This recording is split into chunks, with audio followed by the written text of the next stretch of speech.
Good morning, everybody, and welcome to today's event. My name is Trevor Moore. I'm going to be your host and your MC throughout the day. I'm honored and privileged to guide today's agenda. Today's agenda for Framing a Pathway Forward, which is an event supporting our community's mental health. It's an amazing topic, one that we certainly want to shine some light on, one that I'm passionate about. Personally, I do not shy away from my work on the dark days in mental health. And we are all struggling at times, and today we're going to talk about hope and resiliency and support. We have a day that's inspiring, informative, and entertaining. We have some great speakers, some great presenters, and some great entertainers here to share the day. We're going to hear from some people with their lived experiences. Some people are going to be very brave and vulnerable and share their stories of resiliency and hope as they have worked through some of the mental health challenges that they've experienced in their time. Now, today's event is live here at the Cypress Center in Medicine Hat. It is coming through to the feed to you, and it is an interactive event. There are a few ways that you can interact with us here today. First and foremost, if you're on Twitter, use the hashtag FAPF, which is Framing a Pathway Forward. So on Twitter, hashtag FAPF. If you're a Facebook person, hop onto the Canadian Mental Health Association's Alberta Southeast Region's Facebook page, and in the comments on the feed, you will see a post which is where you can interact with the event here today, answering or asking questions or commenting along, and we feel it's important for you to participate in today's event. If anonymous is more your style, we got you covered. You can private message through that Facebook group, and there are moderators who will take those messages and anonymously bring those questions and comments forward as well. So you at home, be a part of today. As a matter of fact, let's start right now. If you are sitting on the couch watching the stream and you have your phone, hop onto social media, tell people you are here, comment on Facebook, and get other people involved in this great free event. Now, this event is one that's been brought together with a partnership of 4 different groups today. And the first one is obviously the founders of the event, the Medicine Hat and District Food Bank, Canadian Mental Health Association of Alberta Southeast Region, and the 2 groups for All the Brothers Canada, Medicine Hat Chapter, and Our Collective Journey. And those groups will be somebody that we'll be hearing from later today. So we have a great day. Our keynote speaker, somebody I'm excited to hear from as well, Theron Fleury will be here. He'll have a great message of hope. We all know his story, and he will be sharing that with us. I look forward to that this afternoon, just after the lunch. Derrick and Cody, and they will be sharing their lived experiences as well with depression, anxiety, grief, and suicide. So sit back, enjoy your coffee, and enjoy the video. Good day, brothers and sisters, friends and family. It's Derrick here. I hope this video finds you all in good physical and mental health.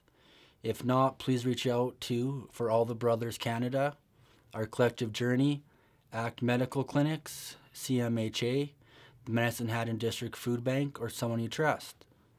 After listening to all the lived experiences today, I hope everyone will understand that others right here in their own community struggle with the same thoughts of darkness as they do.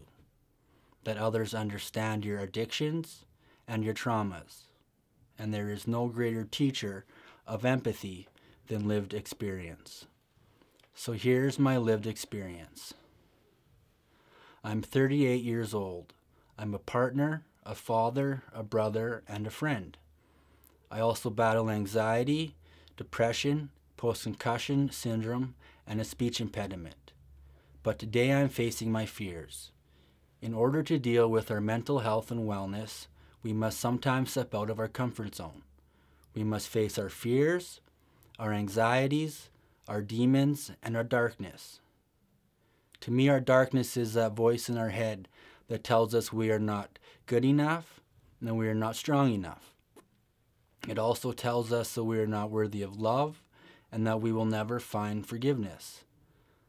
Those things the darkness tries to make us believe are all lies, but it can be scary as hell. And I'm here today to show you that you are not alone, and you can overcome whatever leaves you feeling broken inside. See, growing up, I never knew how to explain what was going on inside of me. I fought the darkness with a sensitive soul and a troubled heart. Childhood traumas plus a speech impediment haunted me. I had a good family life and a solid home. A mom and a dad who loved me and supported me. I had 2 siblings that to this day are 2 of my best friends. I grew up playing team sports and had what seemed to be a normal social life. But on the inside, I was hiding away so much pain. I felt alone. Mental health was a taboo topic. I do not remember learning about it or talking about mental health in school or around the supper table. I had all these feelings inside of me and no idea how to communicate them.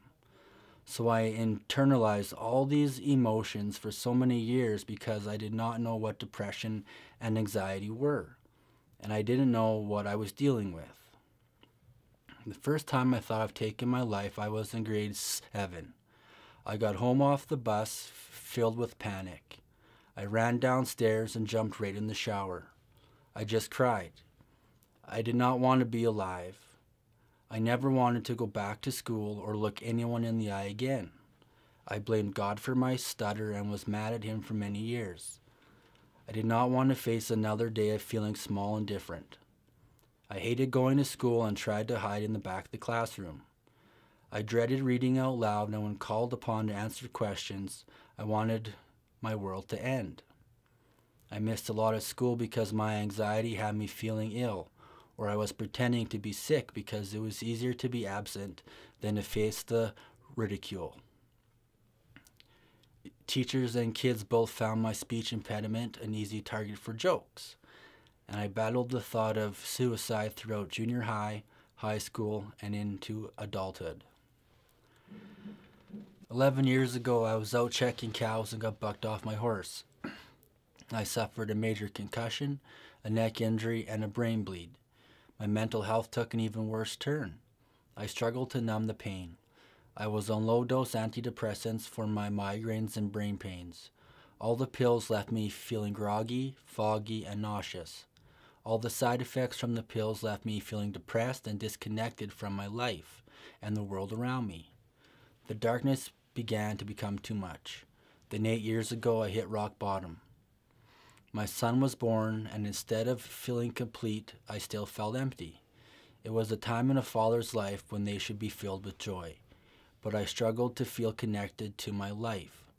I cannot understand how this beautiful, healthy mini-me did not make my life complete. But the truth is, I was not happy with parts of my life and pieces of the man I was. And unfortunately, along the way, broken me hurt people. I fought to keep my head above water and to be a part of my kids' lives. My darkness was winning. Migraines, nerve pain, and my depression left me hiding away in the basement. Isolating myself from them seemed the easiest. It separated my darkness from my kids. I thought I was keeping them safe. Instead, I was only missing out on their lives. It was at this point I decided I needed to do something, because it was very evident to me if I did not do something, I would not be around much longer. At first, I tried to do it on my own. So I learned about psychology, brain injuries, mental health, and Buddha. I had a lot of sleepless nights battling insomnia. I spent that time reading, learning how to meditate, praying for answers, and hoping for rest. I was trying to understand myself and what I was going through. Slowly, I began to understand how my past vices, childhood traumas, and the effects of 10+ concussions were affecting the present-day me. I had all this knowledge and philosophy up in my head, but still I was struggling. It was at this point I decided to find a counselor. Opening up to a professional was the best thing I ever did for my mental health. It is hard and scary sharing your life and your past with a stranger, but there is something cathartic about sharing who you are, what you have been through, and what you have overcome with someone. You get to share your struggles, your traumas, and everything you have overcome. It helps to start to put your life into perspective. And when we take the time to reflect on our life from a rational, calm viewpoint, we can see all the things we are good at.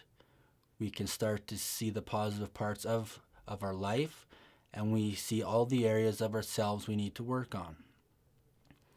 I had a bad experience with antidepressants and had sworn them off until 2 years ago. Today I take my pills every day and night. I see a psychologist, have a healthy sleep routine, and have found my way back to the cross. All the pain and suffering have led me to learn, to grow, and to view the world differently. We can allow all that pain and struggle to eat at our soul and make us hard, or we can plant a seed in that pain and grow. We need to learn to be gentle with ourselves, especially when we are hurting. For me, meditation and seeing a professional have been two ways I've learned to do these things. We need to learn to be compassionate with our own thoughts. We need to find ways to challenge past traumas, and we need ways to break negative thought patterns. We need to find ways to promote self-talk against our darkness, and it all starts with positive choices. Asking for help changed my life. To live with anxiety is to live in worry and fear of the future. What could or should go wrong will. Our anxiety has us in a constant state of uneasiness.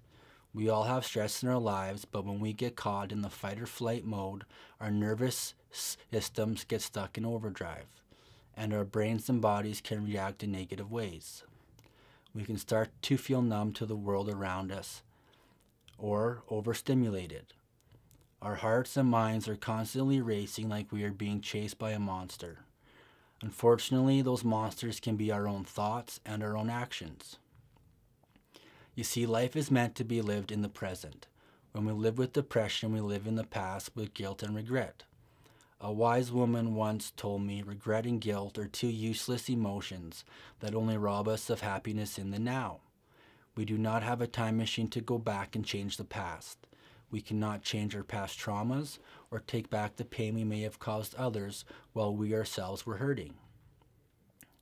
We can try to seek forgiveness from others but may end up not receiving it. We may hope for apologies that may never come. But these are the natural consequences of our actions. However, we need to find positive ways to deal with these feelings and consequences. This is where forgiveness of self and empathy are needed. Our ego, our demons, and our darkness can eat away at our soul day by day, and soon we define ourselves by our past transgressions. Our power to change the narrative of our past comes in how we reframe our experiences and emotions in those moments of trauma and in that pain. If we can rewrite our perspective, then we can begin to rewire our brains. If we can change the way we view a negative experience and find some good in it, we can take back the power it holds over us. As a parent, I worry about my kids' mental health. Both of my kids have seen a counselor because so much has happened in their lives. They deal with big emotions trapped in little minds with fragile hearts. I do not always know what to say or how to say it. I struggle with feeling like a good dad when my depression plays tricks on my mind, even though deep down I know I'm a good father. We need to allow our children a safe place to open up and express what they are feeling. We need to raise our little humans to be emotionally aware so as they grow up they can deal with life's stresses in positive ways. Open and safe lines of communication at young ages can lead to strong communication through their teenage years. I think those teenage years are some of the most important because our teens are trying to figure out who they are. This is when things like drugs and alcohol are introduced into their lives. Some struggle to find their place in this world, and some struggle to find healthy coping mechanisms. We all know this world can be cruel and unfair. Over the last 9 months, I have lost too many of my friends to their darkness. After years and years of torment, some souls leave this world too soon. When someone makes that choice to take their life, all rational thought is gone. I am speaking from personal experience because I have walked that line. In that moment, you honestly believe that the world and your family would be better off without you. Some find suicide to be a selfish act, but the truth is that our darkness engulfs us, lies to us, and the darkness drowns out our light. It plays on our doubts, our demons, and our fears. until all we can feel is an emptiness and a hopelessness. All we can hear is a loud voice telling us that there is only one way out. In a moment, we can make that choice to end it all, but that is not how they should be remembered. All the light that they brought to this world is not erased by one decision made from a place of complete hopelessness. A life lived should be celebrated no matter how it comes to an end. When one leaves this world by suicide, it leaves the people left behind with so much pain and endless questions. Those left behind wonder what they could have done different. They wonder how they did not see it coming. They feel guilty for not being there for their loved one. But the truth is, it's up to those of us who struggle to find the strength to ask for help. We must be the ones who take the first step. And when someone reaches out a hand, we need to have the courage and the faith to grab on and say, yes, I need help. Those left behind cannot carry that regret and guilt with them. We need to remember the ugly truth is that our loved one made a terrible choice, but that choice was theirs. We all have the power in us to change our lives. Every day we have the chance to make positive choices to help us heal and to help us grow. What we put into our bodies and minds directly affects our perspective on life, the world, and our self-image. Good sleep habits, proper nutrition, helps our bodies and minds fight stressors. Our mental health is as important as our physical health. Love of self makes dealing with our darkness easier. Humans have a desire and a need for healthy human connection. And when we feel gratitude, love, and joy, our brains and bodies are wired to release the happy hormones. Helping others and sharing our stories is not only cathartic but needed in order to heal. Do not be afraid to share your story or your struggle with others, because you never know who might be listening in that moment. It might change a life, inspire someone out of darkness, or give hope to the hopeless. Today, when my anxiety and depression get the best of me, I turn inward. I remember all the times that I have overcome negative thought patterns, the times I calmed my racing mind with meditation, and spoke my truth knowing my faith would carry me through. I've learned to create healthy relationships, let go of addictions, and to use positive self-talk when the loudest voice in my head tells me to give up. Be grateful for each day, each relationship, and every mistake you have made, because it has taught you a lesson. Soon the voice of the darkness gets quieter, less aggressive, and some days is only a whisper. Today I know this world is a better place with me in it. My kids' lives are better because I am here, and I have found a healthy relationship that gives me strength when the darkness tries to knock me off the path I'm on. Do not give up, have hope. Hope can be found in knowing there is something greater for us in our tomorrows. Have empathy for yourself and for others. I'd like to thank my girlfriend Steph and my kids Shelby and James for the strength and the courage to make this video and to share my lived experience. This is not an easy thing to talk about, but I believe in order to create and sustain change, we need to open up and to be real. My faith has saved me and has been the louder voice when the darkness has tried to overtake me. Mental health awareness, mental health wellness, and mental health strength come from stepping outside our negative self-images, addictions, and self-imposed unrealistic expectations. And remember, you matter. Thank you very much, Derrick, for sharing that video. You're going to take the floor a little bit and do some conversation on this topic, and so many good messages in that video, and I know that it took tremendous courage to hop in front of the camera and do that. That stuff's never easy. Maybe take us a little bit into your story. Share a little bit of your lived experience with us.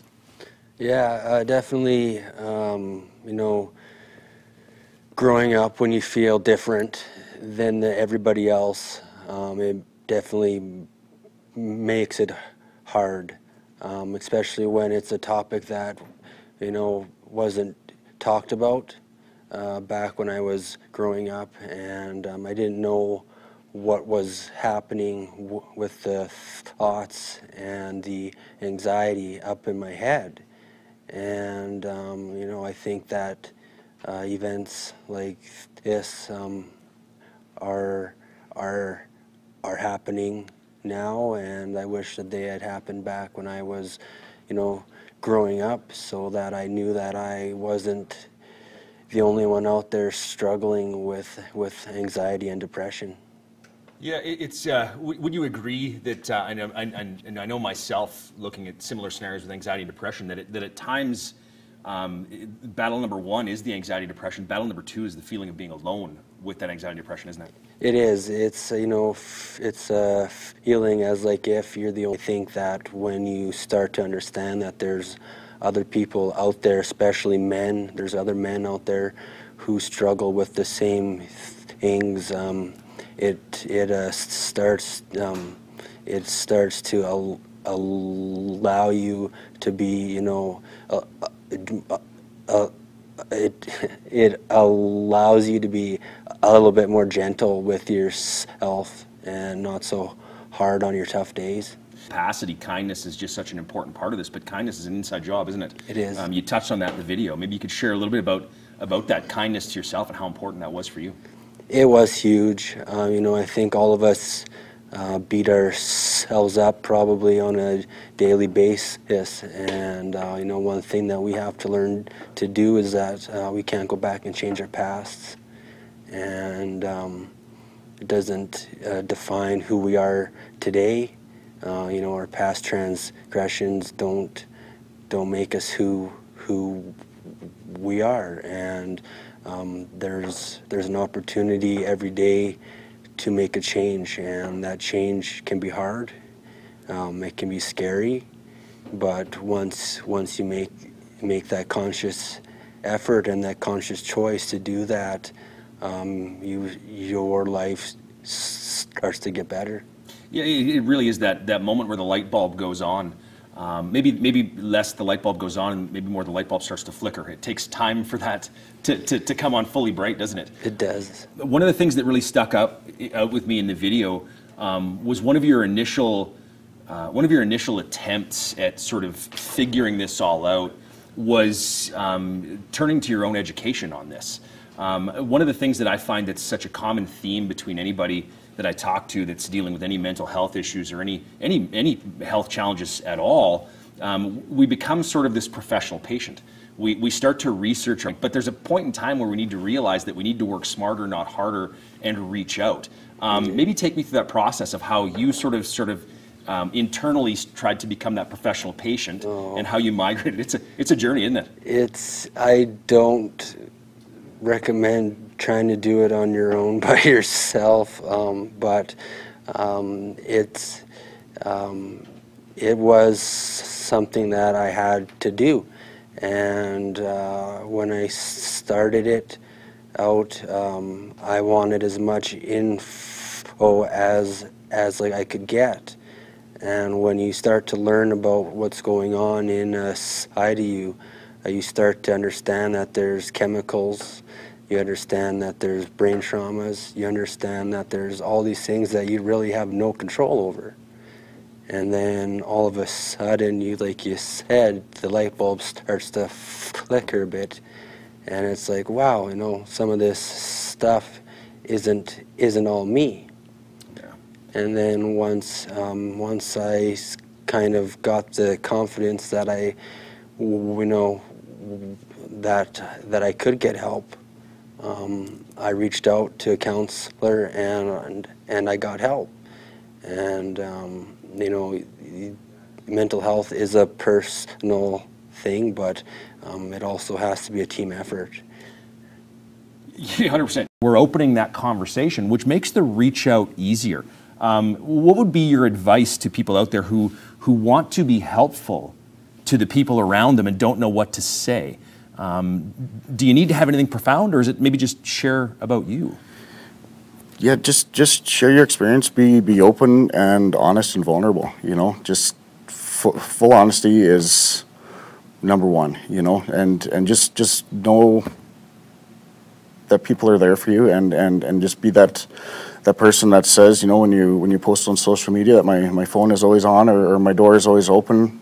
You know, follow through with those words, and be that person for someone that they know that they can confide in you, and that they can trust you, and if they're in a dark place, that's when they are the most vulnerable, and know that if they do come to you to reach out, you know, be there and have zero judgment, right? Yeah, zero judgment is a big one, right? Because you had alluded a lot in the video to the sensation of feeling maybe judged or not understood by the world around us, right? And it makes it tough, doesn't it? It does. You know, when you take something that you're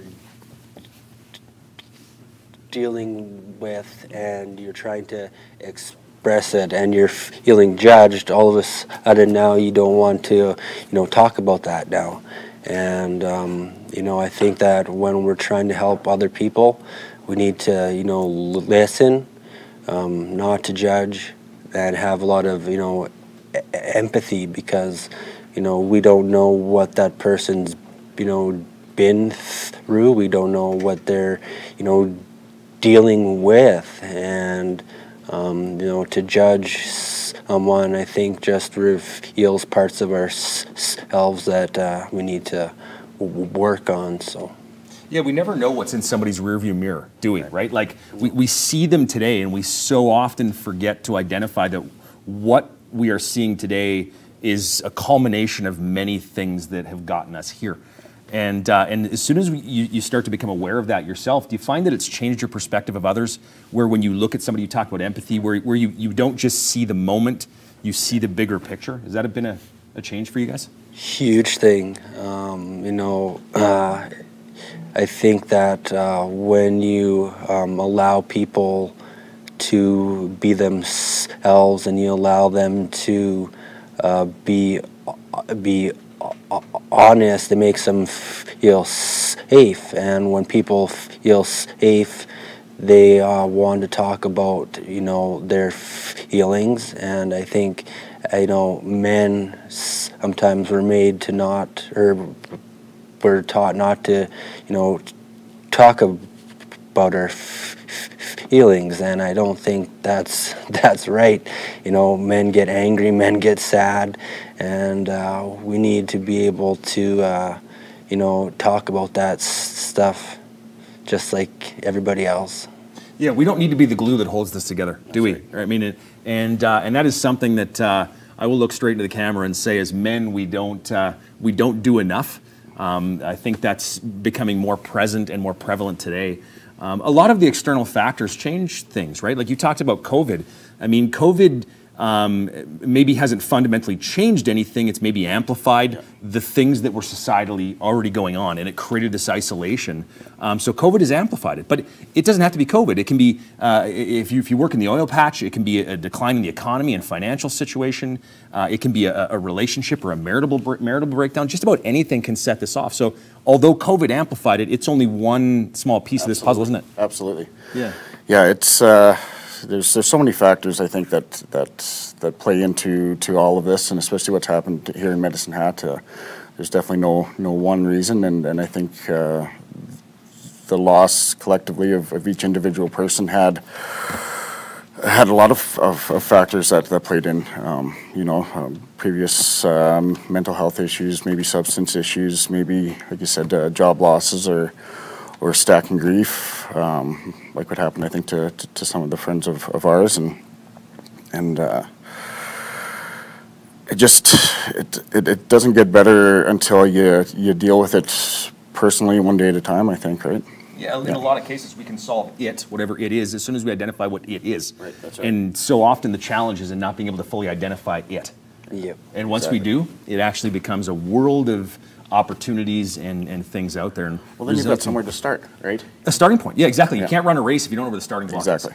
is. You just can't. And it doesn't matter how hard you work and how hard you train. That's right. You're just not running the race. And but the resiliency is an important part. I mean, if you were to give to the people watching today and talking about resiliency, because I know in those dark times, you look forward and there doesn't seem to be light at the end of the tunnel, and you look back and there doesn't seem to be light at the other side of the tunnel either, and you sort of feel lost.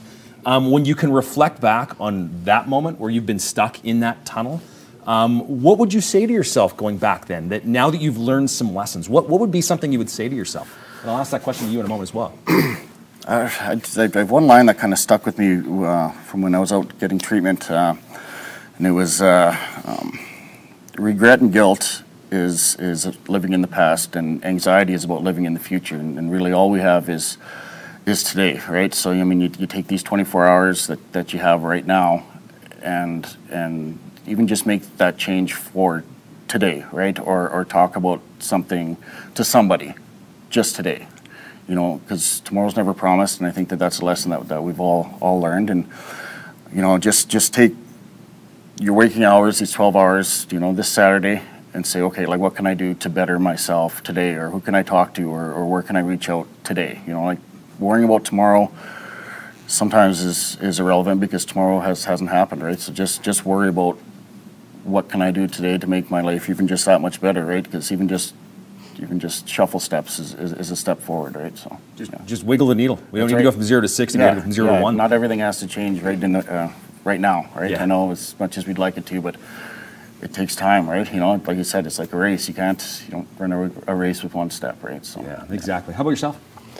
I think if I could go back and tell myself something, it'd be that there's, you know, other people out there who are struggling, and that you know, that to have faith in what's going to happen, that putting in the effort and the work to learn about your mental health and wellness is empowering. Opening up and sharing with someone allows you to get it off your chest, and I think that when we're open and when we are honest, that darkness doesn't hold as much power over us, because we aren't hiding a secret anymore, right?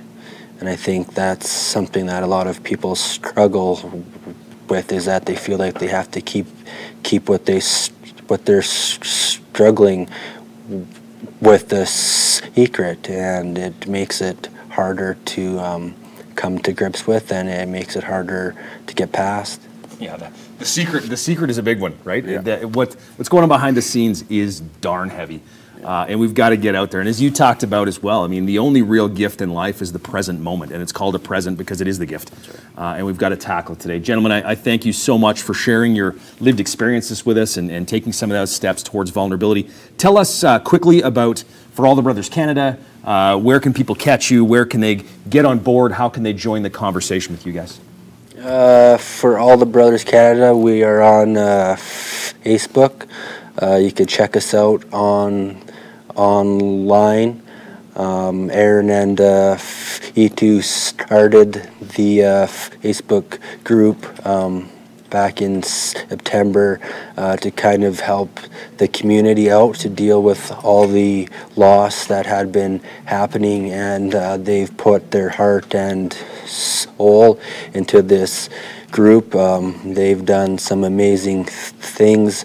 They've been able to raise a lot of money, and we're going to be having a office down at the new Food and Wellness Hub, and we're getting excited to figure out exactly what that office and what our role is going to be down there. But yeah, Aaron and E2 are the backbone of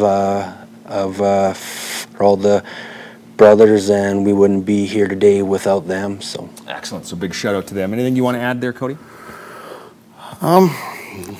No, I think Derrick covered it quite well. I mean, yeah, Aaron and Feature, they've just done so much good in our community. You know, hosting that semicolon event, I'm sure you had seen that on Facebook. Raised a lot of awareness and funds for mental health here in Medicine Hat, and yeah, they've got two of the biggest hearts that I've ever met in human beings. Period, and I'm just really proud to be part of that and to be able to call them friends. Absolutely, yeah. Excellent. Well, thanks for your time, gentlemen. So again, thanks to Cody Lawrence and Derrick Lillico from All the Brothers Canada for sharing their lived experience here with us today. Great messages of hope, resiliency, and support. And I thank you guys a lot for being here. For those of you that are listening and watching at home, remember you can be interactive with us here. If you are on Twitter, hashtag FAPF, which is for Framing a Pathway Forward. So hashtag FAPF on Twitter. You can also hop on to the Canadian Mental Health Association of Alberta Southeast Region's Facebook page, and you will see in the timeline a place where you can actively comment about today. If anonymous is more your style, I get it. And I'm sure you two would as well. Sometimes that needs to be the first step. But at the end of the day, you can get yourself in there and you can private message them as well. As a fact, I encourage you to use that hashtag on Twitter and that thread as well to engage a little bit today. Maybe some of your takeaways from the morning session here with Cody and Derrick. But thank you, gentlemen, for being here with us. Today couldn't have been possible without a whole host of sponsors as well. We want to take some time to thank the Government of Alberta, the Canadian Mental Health Association, Alberta Southeast Region, Service Credit Union, Brovac, Methanex, Jim Pattison Broadcast Group for being a part of this, Medicine Hat Exhibition and Stampede, and the Medicine Hat and District Food Bank today for the snacks, the water, and all the coffee I'm going to be drinking.